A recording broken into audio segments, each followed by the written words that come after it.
Oramos. Bendito y soberano Señor, te damos gracias porque has tenido, Señor, misericordia de nosotros, porque este grupo de hijos tuyos aquí reunidos es nada más y nada menos, Señor, que muestra de esa misericordia.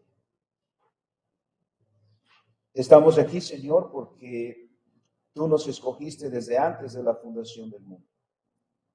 Estamos aquí porque nuestro Señor Jesucristo murió en la cruz para redimirnos. Y estamos aquí porque tu Espíritu Santo ha obrado en nuestros corazones nueva vida. Eso es lo que significa ser esta iglesia y ser uno con toda la iglesia en todo el mundo. Por eso, Padre, nos regocijamos en tu palabra y te pedimos, Padre, que ahora nuestro corazón esté abierto y sea receptivo a tu palabra, que también rogamos sea explicada con fidelidad. En el nombre de Cristo Jesús. Amén. Tomamos nuestros lugares, hermanos. Había pensado que entraríamos en el capítulo 12 de Primera de Corintios, porque ese es el capítulo que corresponde en nuestra lectura, en nuestro estudio, como lo hemos venido realizando de manera sistemática. Era el pasaje, o es el pasaje que debemos comenzar a estudiar. Pero todavía no iremos a los dones. Es muy importante que hablemos de los dones del Espíritu, porque hay tanta distorsión acerca de la obra del Espíritu Santo, de los dones del Espíritu Santo, de lo que significa ser lleno del Espíritu Santo, de lo que significa ser una iglesia espiritual. Y tenemos que regresar a las Escrituras, porque no hay otra manera de entender la verdad o de aprender la verdad, sino de ir a la fuente que son las Escrituras. Pero antes de que hablemos de los dones, es necesario que hablemos de un principio muy básico, porque eso implica que vamos a detenernos en la lectura particularmente de los versículos 1 al 3 de Primera de Corintios 12. ¿Alguien se acuerda hace cuánto celebró la iglesia cristiana Pentecostés?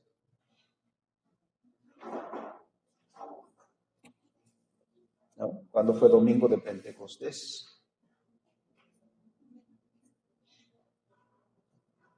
Bueno, no pudimos tener esa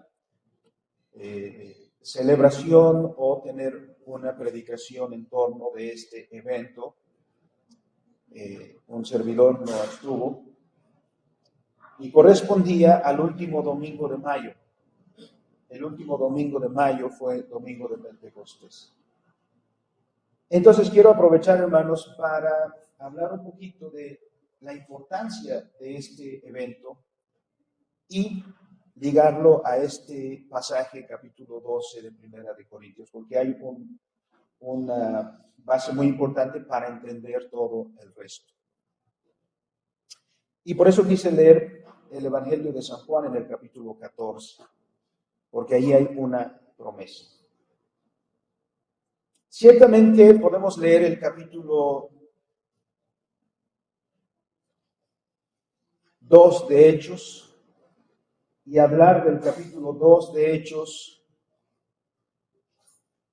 y ver lo que aconteció en ese día del derramamiento del Espíritu Santo.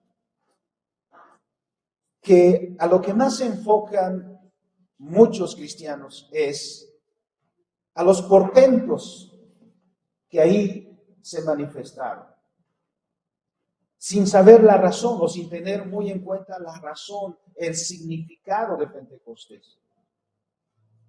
Entonces, vamos a cambiarle un poquito al título de la predicación hoy y vamos a hacerlo en singular, no en plural. No hablaremos de los dones del Espíritu Santo, hablaremos del don del Espíritu Santo. ¿Por qué?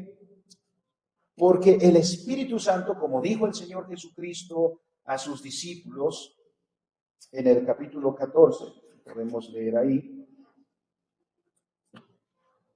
dijo el Señor a sus discípulos: yo rogaré al Padre, versículo 16, ¿no? Intercesión del Señor Jesucristo, yo rogaré al Padre y os dará otro consolador para que esté con vosotros para siempre. El Espíritu, se refiere al Espíritu Santo, el Espíritu de verdad, al cual el mundo no puede recibir porque no le ve ni le conoce, pero vosotros le conocéis porque mora con vosotros y estará en vosotros. La fiesta de Pentecostés es una fiesta muy antigua. Aunque hoy en día la iglesia cristiana, cada vez que menciona Pentecostés, menciona o inmediatamente habla del Espíritu Santo. Pero la fiesta que se conoce como Pentecostés es una fiesta mucho más antigua. Y los acontecimientos en la obra de nuestro Señor Jesucristo, si hemos visto bien o hemos tomado en cuenta, han sucedido o sucedieron siempre en el contexto de celebraciones que fueron establecidas por Dios desde Moisés. Por ejemplo, cuando hablamos de la Semana Santa y celebramos los eventos de la pasión de nuestro Señor Jesucristo, estos acontecimientos se llevaron a cabo en el contexto de la Pascua, de esa fiesta que fue establecida durante la última plaga que Dios envió a Egipto en el día de la liberación de su pueblo. Esa fiesta que se celebró por mucho tiempo en ese contexto de la liberación de Egipto apuntaba también proféticamente a la obra de nuestro Señor Jesucristo. Entonces no fue ninguna casualidad que el Señor Jesucristo hubiera muerto en ese contexto. Como hemos visto antes en el capítulo 11 de Primera de Corintios, la celebración de la cena, el Señor lo que toma es precisamente la cena de la Pascua y la transforma en lo que hoy conocemos como la cena del Señor, el sacramento de la cena del Señor. ¿Por qué? Porque la Pascua precisamente era cristocéntrica, era centrada en Cristo, profetizaba a Cristo, anunciaba el ministerio del Señor Jesucristo, su sacrificio. Entonces no hubo ninguna coincidencia ahí. El Señor Jesucristo vino a cumplir lo que había dicho.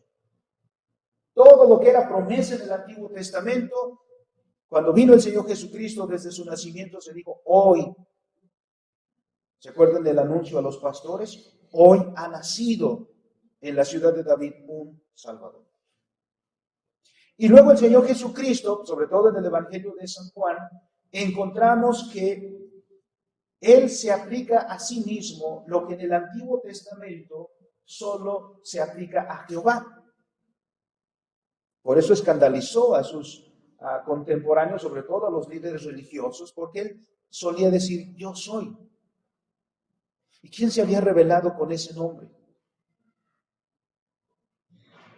Cuando Moisés preguntó: ¿quién digo que me manda a Egipto? Si me preguntan, dices, tú diles, dijo el Señor, tú diles: yo soy, me envía a vosotros. El Señor Jesucristo decía: yo soy el camino. A ver, estos van juntos. Yo soy el camino, la verdad y la vida, pero también dijo: yo soy. ¿Cuál es nuestro nombre como iglesia? El buen pastor. No. Y por eso escandalizaba. Entonces, es porque el Señor Jesucristo estaba cumpliendo todo lo que el Antiguo Testamento anunciaba. El Señor, después de resucitar, permaneció 40 días con sus discípulos. Hechos capítulo 1. Y el Señor ascendió.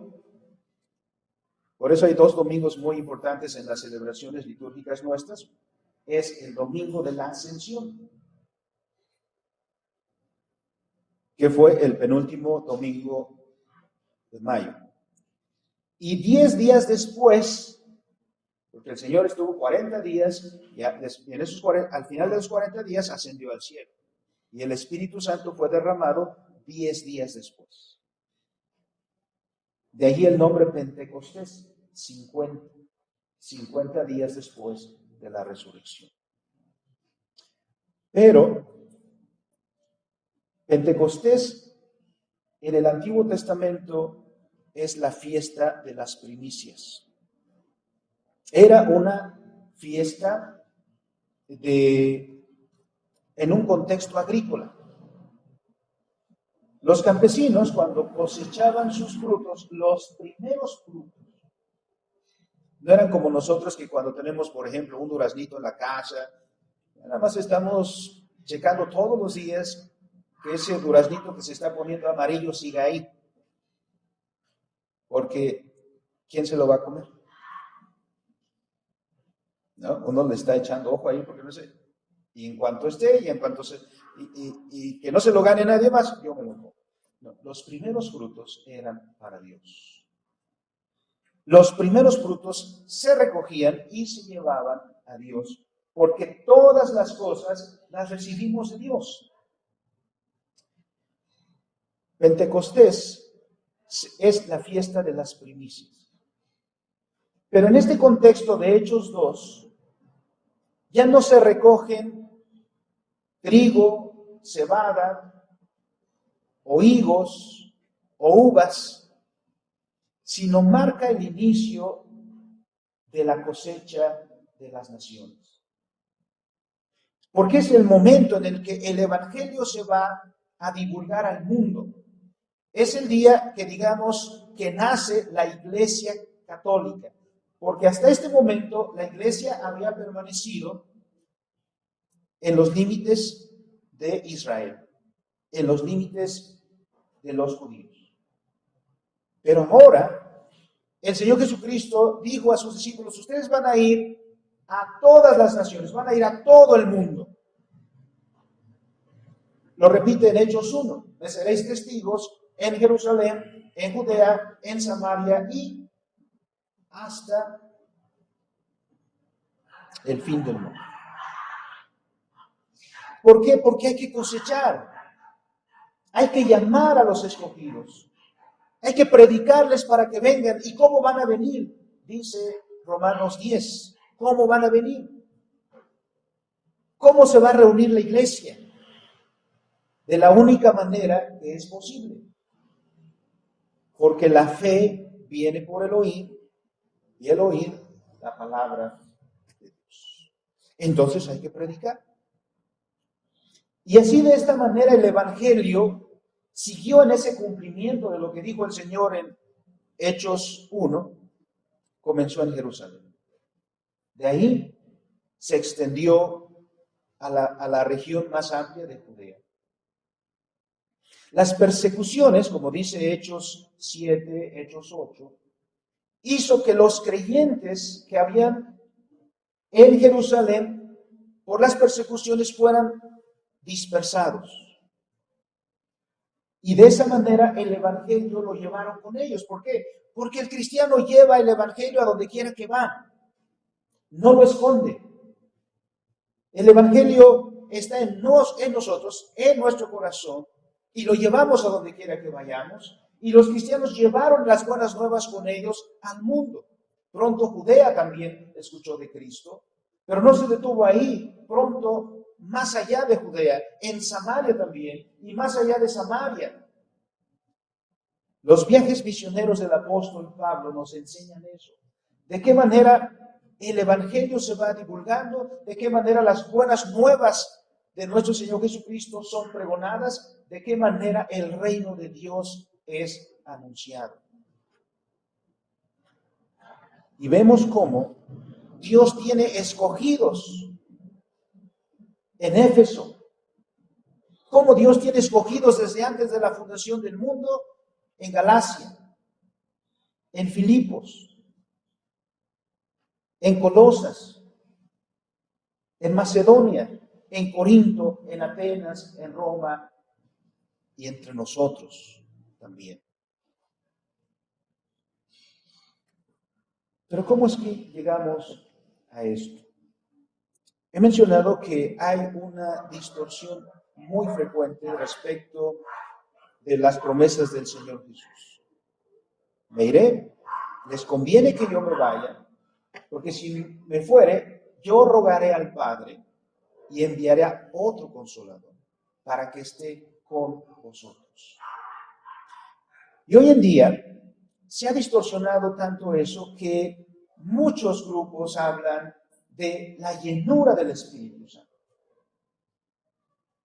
Y hablan de que alguien que tiene la llenura del Espíritu Santo de repente entra en una manifestación, ¿cómo se diría? Entra en éxtasis, ¿no? Y dice, yo siento, yo veo, el Señor me dice. Eso es entonces. Pero de repente se ha vuelto mucho más común que una señal de que alguien tiene el Espíritu Santo es porque habla en lenguas. Y a mí me tocó en muchas ocasiones estar en iglesias que hacían eso. Y la presión, es que si no hablas en lenguas no tienes al Espíritu Santo. Yo creo que si ustedes han estado en alguna iglesia que enseña eso, han sentido la presión, porque usted está sentado ahí, en el culto bien, y de repente comienza. Y usted sigue ahí, y los demás ahí están todos emocionados, ¿no? Todos están entusiasmados, y usted ahí. Y no le dicen usted, no, le dicen, deja el Espíritu Santo que fluya, y bueno, esas son muchas de las enseñanzas que se han divulgado. ¿Qué dice la Escritura a ese respecto? El don del Espíritu Santo, he mencionado eso, primero por lo que dice el Señor Jesús. Yo rogaré al Padre y Él os dará otro consolador. ¿Por qué? Porque el Señor Jesucristo había venido del Padre. Porque el Señor Jesucristo fue enviado por el Padre. ¿Qué dice Juan 3:16? De tal manera amó el Padre, Dios al mundo, que a quién nos envió, a su Hijo, nos dio el don de su Hijo, nos dio el don de un Salvador, nos dio el don de un Redentor. Y eso lo hemos visto en la Santa Cena. ¿Qué es lo que dice el Señor cuando nos enseña acerca del pan? Este es mi cuerpo, que por vosotros es partido. Y cuando habla de la copa, cuando habla del vino, dice, esta es mi sangre, que por vosotros es derramado. Entonces, Dios nos envió un don magnífico, un don maravilloso, un don que quizá las palabras no nos alcancen para expresar todo lo que es. Por eso dice San Juan, de tal manera amó Dios al mundo. Es decir, miren qué manifestación de amor. Es como si alguien dijera, bueno, mira, yo te amo mucho y entonces, mira, te regalo estas galletas Marías porque te amo mucho. Unas galletitas Marías. Pero ¿qué tal si alguien no se gasta, no sé cuánto cuestan, 10 pesos? Pero ¿qué tal si alguien ahorra y se esfuerza y ahorra más y entonces te compra unos chocolates de esos especiales, ricos, ¿no? En una envoltura preciosa y te dice te amo? ¿No se emociona uno diciendo, mira, me ama más que para darme solamente unas galletitas? Claro, el Señor dice, mira, ¿quieres ver cuánto te amo? ¿Quieres ver realmente cuánto te amo a ti? Mira, te doy a mi hijo, mi único hijo. Ese es el don maravilloso que recibimos en Cristo Jesús. Esa manifestación de amor. Pero el Señor cumplió su ministerio, el Señor cumplió su misión. Eso es lo que dijo en la cruz cuando expresó consumado es. Todo está hecho, todo está terminado, misión cumplida. Pero, ¿qué habría sucedido hasta ahí? ¿Qué tanto beneficio hubiéramos tenido nosotros hasta ahí? Si esa es toda la historia, si eso es todo lo que sucede en la redención.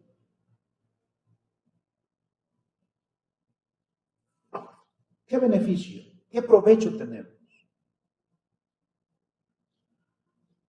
Ninguno. El Señor Jesucristo pudo haber nacido 100 veces en Belén y muerto 100 veces en la cruz. Pero falta algo para que sea provechoso para nosotros. Y ese algo es el don del Espíritu Santo. ¿Por qué? Y eso es lo que debemos ver. No que hablaron en lenguas, no que resucitaron a unos, no que levantaron a otros, sino el ¿por qué? Porque de repente eso es lo que no estamos viendo.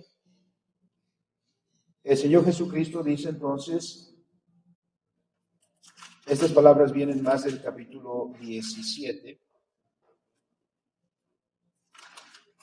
No, perdón, antes.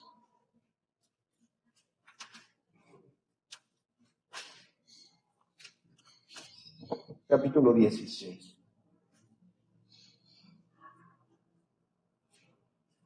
Dice el versículo 5, ¿no? Pero ahora voy, miren, dice el Señor, ¿a dónde va el Señor? Ya terminó su obra. Pero ahora voy al que me envió. Es decir, regresa al Padre.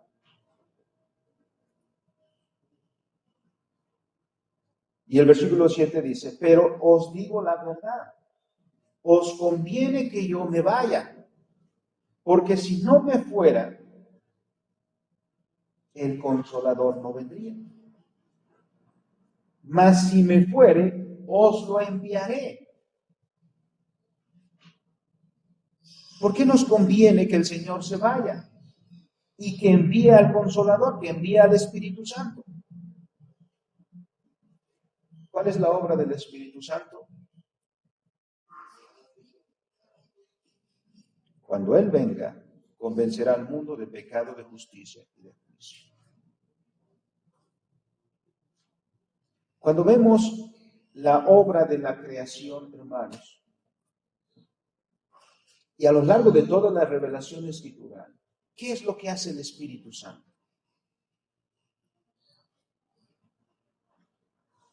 En primera, el Espíritu Santo es dador de vida, es generador de vida. Veamos en Génesis 1. ¿Quién es el que proclamó o decretó la palabra? ¿Quién dijo sea? El Padre. ¿Qué dice Colosenses 1:15 en adelante? Del primogénito de la creación, es decir, el Señor Jesucristo, dice, porque en Él fueron creadas todas las cosas.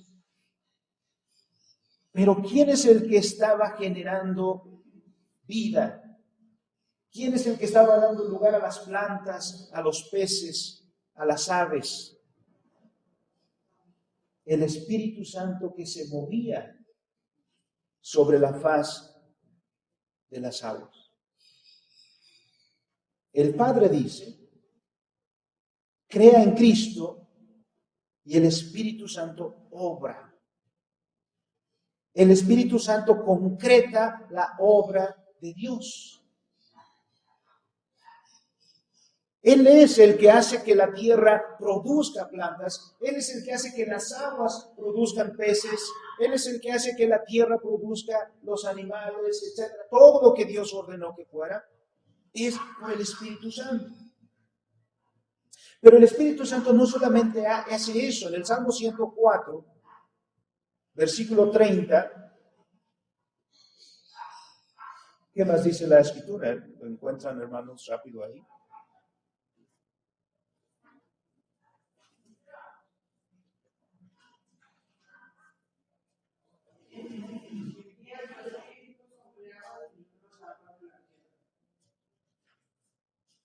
Diríamos que el Espíritu Santo está obrando en toda la creación, sustentando. Dice, envías tu Espíritu y que se renueva la faz de la tierra.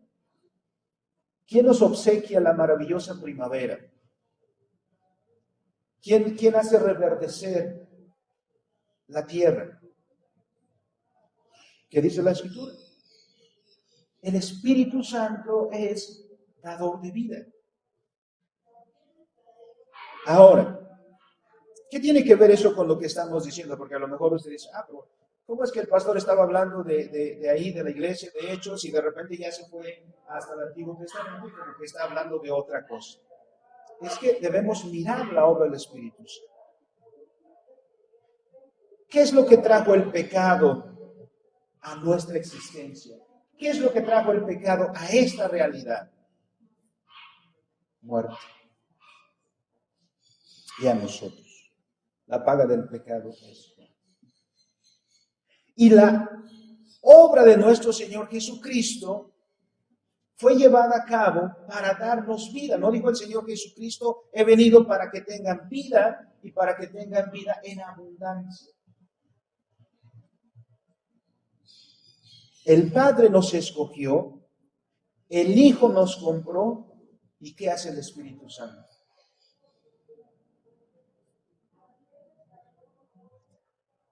El Espíritu Santo produce vida donde había muerte. Nosotros estábamos muertos en delitos y pecados. Y el Espíritu Santo, que es enviado por Cristo, que ruega al Padre, viene para, ¿qué dice? ¿Convencer de qué?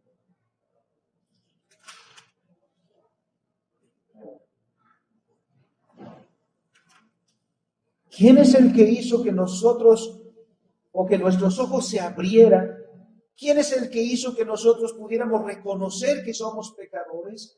¿Quién es el que hizo que nuestros ojos se abrieran para ver al Salvador? ¿Y quién es el que produjo en nosotros esa capacidad para decir, creo, Jesús es Señor? ¿Nosotros solitos? No. Eso lo hizo el Espíritu Santo obrando en nosotros. Porque los muertos solo pueden decir no, porque los muertos están en sus delitos y pecados, y porque los muertos lo único que pueden hacer es rechazar al Señor. Pero los que vienen a Él solamente vienen porque Dios mismo los atrae. Y nosotros estábamos igual que los corintios, por eso dice la Escritura. No quiero, hermanos, que ignoréis acerca de los dones espirituales. Pero antes de ir a los dones, dice, sabéis que cuando erais gentiles, como nosotros, ¿qué pasaba con nosotros?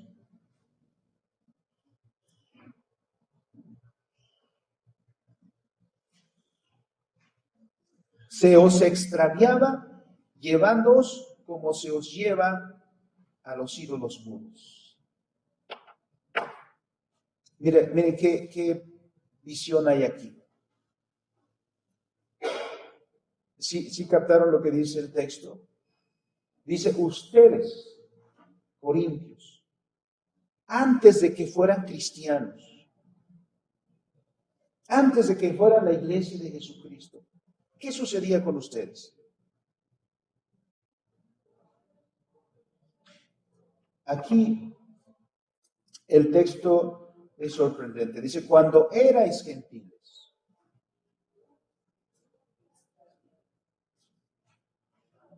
No dice, ustedes iban.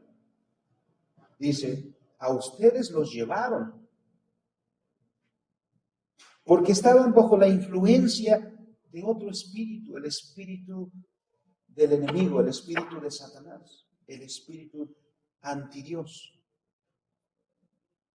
Ese es el espíritu que gobierna, ese es el espíritu que domina en los hijos de desobediencia. La gente piensa que es libre. No, todos vivimos bajo una influencia espiritual.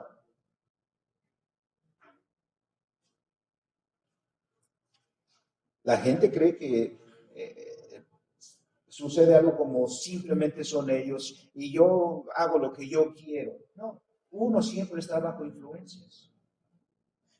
Por ejemplo, el apóstol Juan dice en 1 de Juan 4, prueben los espíritus. ¿A qué se refería Juan? ¿Cuál es la influencia? ¿Quién gobierna tu vida? Y nosotros cuando éramos gentiles, sin Dios y sin esperanza en el mundo, ¿quién controlaba nuestra vida?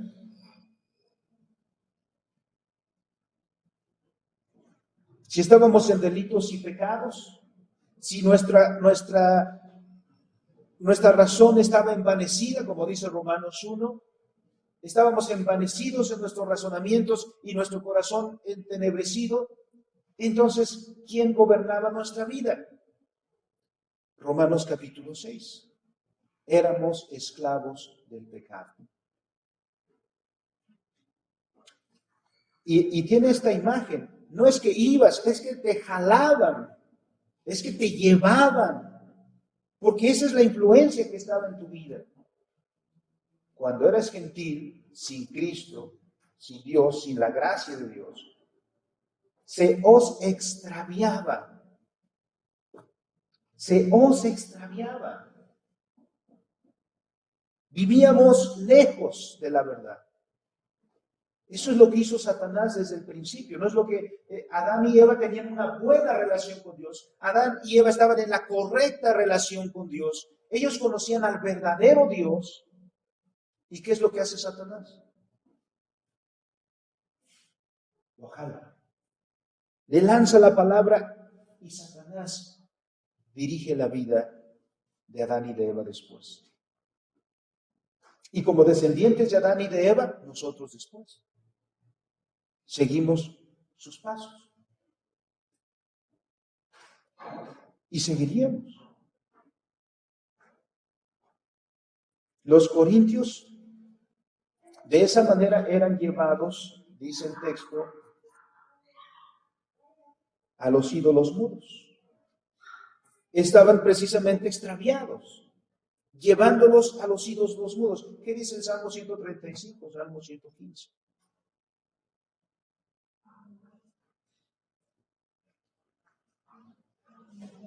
Hay un contraste ahí muy importante, donde dice, el salmista dice, nuestro Dios está en los cielos y todo lo que quiso ha hecho.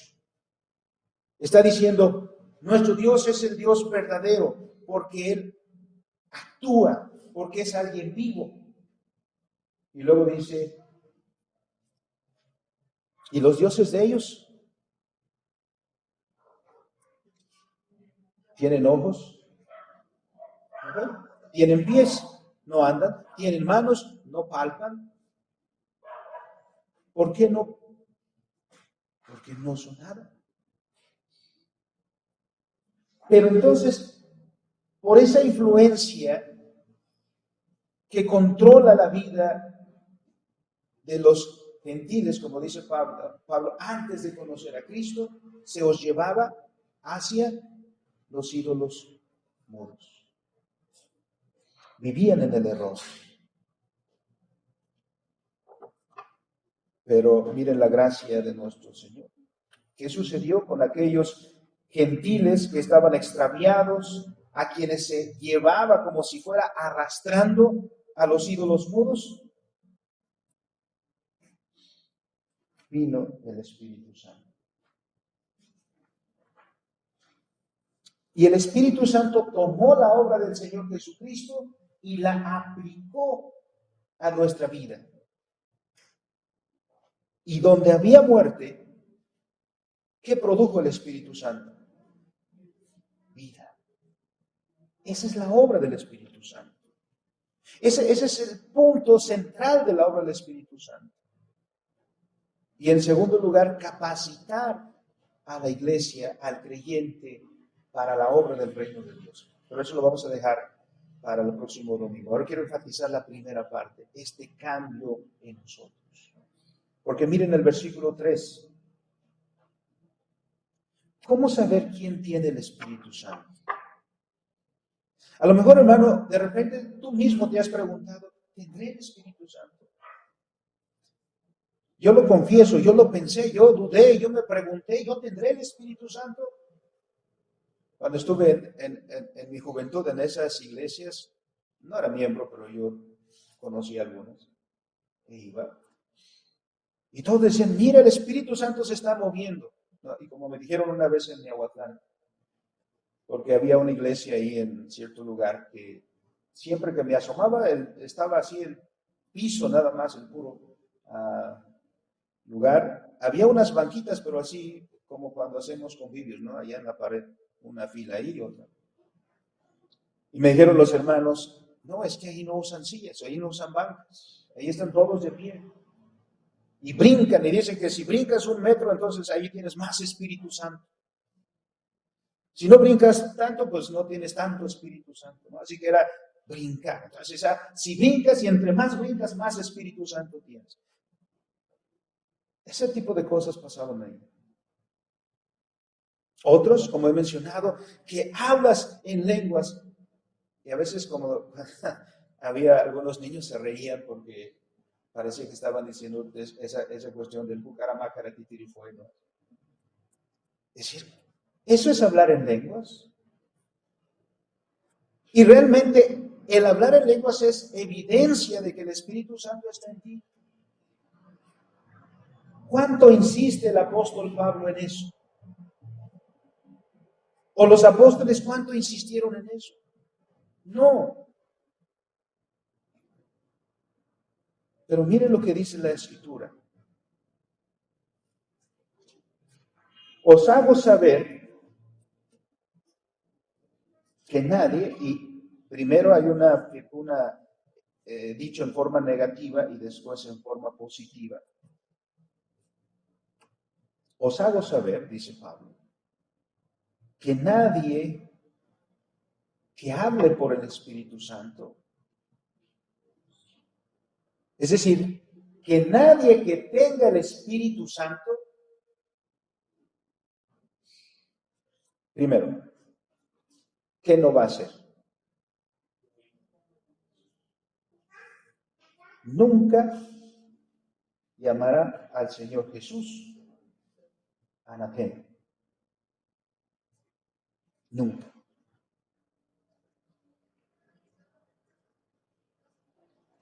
Anatema era una palabra que popularmente la hemos venido ya identificando como algo maldito, pero originalmente significaba algo apartado para destrucción. Pablo también lo usa, por ejemplo, cuando dice,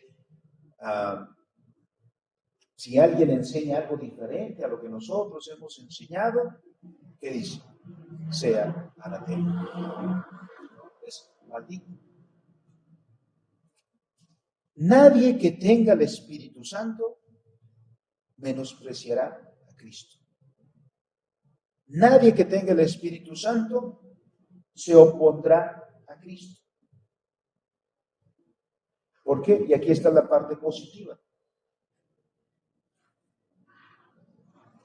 Si dice, nadie puede llamar a Jesús Señor sino por el Espíritu Santo, entonces, el que tiene el Espíritu Santo, cuando conoce al Señor Jesucristo, ¿Cómo lo llama? Señor. Ahora, ciertamente podríamos pensar, bueno, hay mucha gente que le dice al Señor Jesús, Señor, y no son creyentes. Bueno, no se está diciendo aquí de cualquiera que diga la palabra, cualquiera que diga la frase, no, sino cualquiera que de todo corazón, con verdadero anhelo, expresa eso, no pudo haber venido de otro lugar, sino por la obra del Espíritu Santo, que habiendo escuchado la palabra de Dios, obra fe en nuestro corazón para que vayamos a Jesús.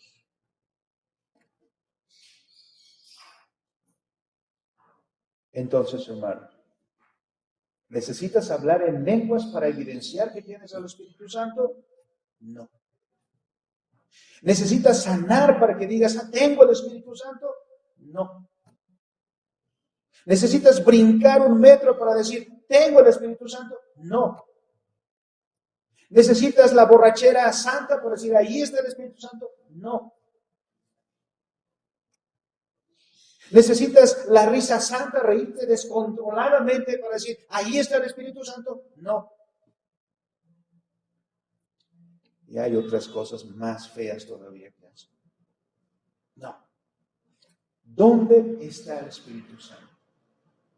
Donde hay una iglesia, donde hay creyentes que con fervor, con todo su corazón, con plena convicción dicen, Jesús es Señor. Ahí está el Espíritu Santo. Porque nadie podría haber dicho eso, sino porque el Espíritu Santo vino, fue enviado para obrar en el corazón de los escogidos, para generar vida, así como el Espíritu Santo hace que la tierra produzca vida. Así también el Espíritu Santo toma la obra del Señor Jesucristo, la aplica en nuestro corazón, obra vida en los que estábamos muertos en nuestros delitos y pecados y nos da vida para que sirvamos al Señor. Entonces, hermanos, si usted en su corazón, con toda esa convicción, con todo ese fervor, con todo ese entusiasmo, realmente ha dicho, Jesús es mi Señor, hermano, consuélese su corazón. No lo habría dicho si no fuera por el Espíritu Santo. Entonces, no vayamos a estas dudas que de repente nos asaltan. Mira, esos parece son más espirituales, porque mira, y aquellos, mira, otros. No, están equivocados. Esa es la primera evidencia de la presencia del Espíritu Santo. Pero donde hay vida, hay acción. Donde hay vida, hay acción. Por eso el Salmo 135, 115 dice, esos dioses, esos ídolos mudos no tienen vida porque tienen ojos, pero no ven. Es decir, no hay acción. Tienen manos, no palpan, no hay acción, no hay nada. Si nosotros hemos sido trasladados de muerte a vida y el Espíritu Santo ha obrado eso en nosotros, se requiere de nosotros acción. ¿Qué es lo que se espera cuando nace un bebé? Sería muy raro, ¿no? Que naciera el bebé y el bebé estuviera ahí tranquilo, sin moverse. Bueno, ya cuando son más creciditos quisiéramos que no se movieran tanto, pero cuando nacen y los vemos, se nos haría muy raro que no se movieran. Porque el movimiento es evidencia de vida, de salud, de fortaleza.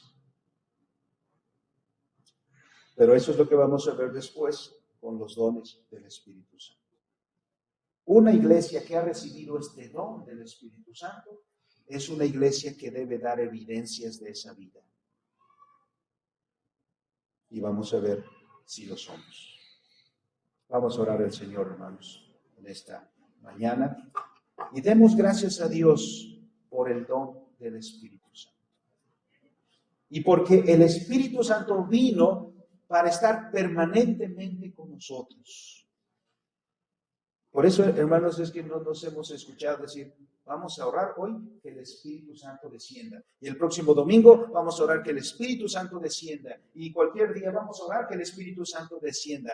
El Espíritu Santo descendió una sola vez para estar permanentemente con la iglesia.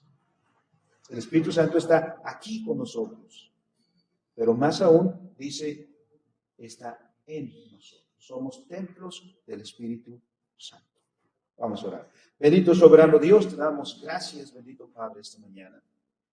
Señor, recordando un poco después de la fecha que conmemora este evento, recordamos Pentecostés. Este advenimiento, esta promesa cumplida de nuestro Señor Jesucristo de enviarnos un consolador. Con mucho gozo lo recordamos, con mucho cariño lo recordamos, con mucha emoción lo recordamos, Señor, por lo que significa. Y por esta enseñanza, Señor, que cuando no leemos las Escrituras, somos llevados a dudar por todo lo que vemos, por todas las falsas enseñanzas que hay, Señor, acerca del Espíritu Santo y de su obra. Por aquellos que en una falsa enseñanza dicen emocionarse y caer al piso y hacer desfiguros y todo eso, decir, es la evidencia del Espíritu Santo. Olvidan lo que la Escritura dice. Este principio que hemos leído, Señor, en tu palabra. Tu Espíritu Santo es el que nos ha convencido de pecado, de justicia y de juicio. El Espíritu Santo es el que ha obrado vida en nosotros cuando estábamos muertos. El Espíritu Santo es el que ha obrado fe en nuestros corazones, Señor, al aplicar la palabra tuya a nuestro corazón para que creamos. Tu Espíritu Santo ha abierto nuestro corazón para ver, Señor, la obra, para ir a Cristo y decirle, Señor, Espíritu Santo, tú eres nuestro Señor también. Bendita Trinidad, gracias por tus maravillas. Gracias, Espíritu Santo, por obrar en nosotros. Te adoramos, Señor Espíritu Santo. Te alabamos, Señor, nos regocijamos en ti, porque tú dices a nuestro espíritu que somos hijos de Dios. Consuelas, verdaderamente consuelas nuestro corazón, Señor. Y ciertos, entonces, por tu palabra, que tú moras en nosotros y con nosotros. Bendito seas, Espíritu Santo, por los siglos de los siglos. Amén.